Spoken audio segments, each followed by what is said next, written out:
I watched this movie, and in that movie there was a disabled person, and in the movie he goes and paraglides. So I remember watching that movie and thinking, you know, if he can do it, then probably I can too.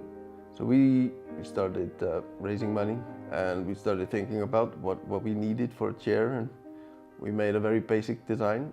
A year after we started, the moment where I was sitting in the chair and these four guys lift me up and they throw me off a cliff. I didn't fall and die. I kind of glided around. You know, that moment really woke me up to the potential of what we can achieve if we just put our minds to it.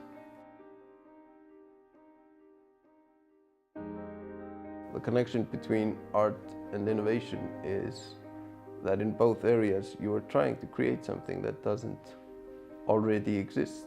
That was a lesson I learned from art. Both art and innovation can often start in unpredictable places. I started painting, so I was able to raise enough money to rent my own office, and then that kind of evolved into Frumbjörg. Frumbjörg was founded to try to meet a demand that wasn't being met. Iceland is a very small country, very few brains to spread over all the problems that need to be solved. And one of the problems that wasn't being faced was figure out new ways to improve the lives of the disabled. The state policies on disabilities here are in some ways good compared to kind of global standards, but they are still way behind what is should be considered acceptable in the modern day. In particular, there are issues around simple rights to moving around and doing things on your own terms that the government has not dealt with in a sufficiently good way. There just isn't enough support for people who live outside the mean. Iceland has a lot of potential to do a lot better in innovation, and especially when it comes to disabilities. There should not be some sort of a committee, somewhere above that is deciding what's good and not good for disabled people. People with disabilities and other groups that are fighting a common cause, they should be given the opportunity to innovate and bring together and find solutions that help themselves. The main focus of the list is to create connections between the people with problems and people with solutions, but also between academic institutions and companies and individual entrepreneurs. The hope is that the list can kind of create new avenues for creating these connections.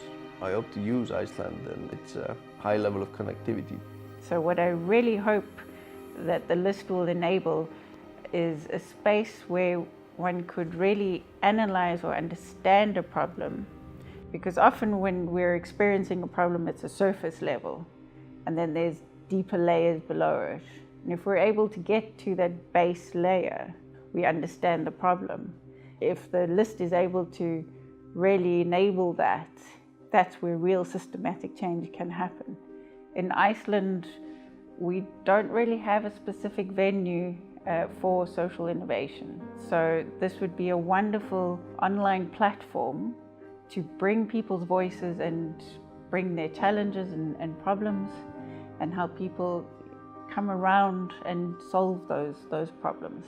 I think the purpose of the list is to bring people together, like different people, both users, university people, people who work in healthcare, innovators, social entrepreneurs. They're all getting here together to find solutions. Users see problems every day and they have no idea how to find the solution to it.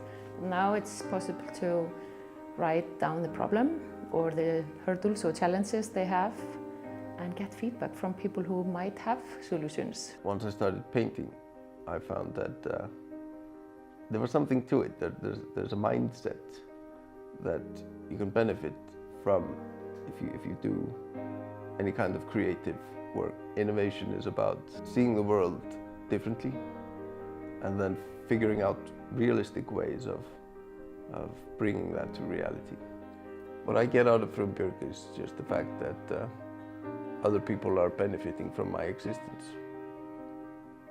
So I think that there's no better way to justify your own existence than it bringing, improving the lives of others.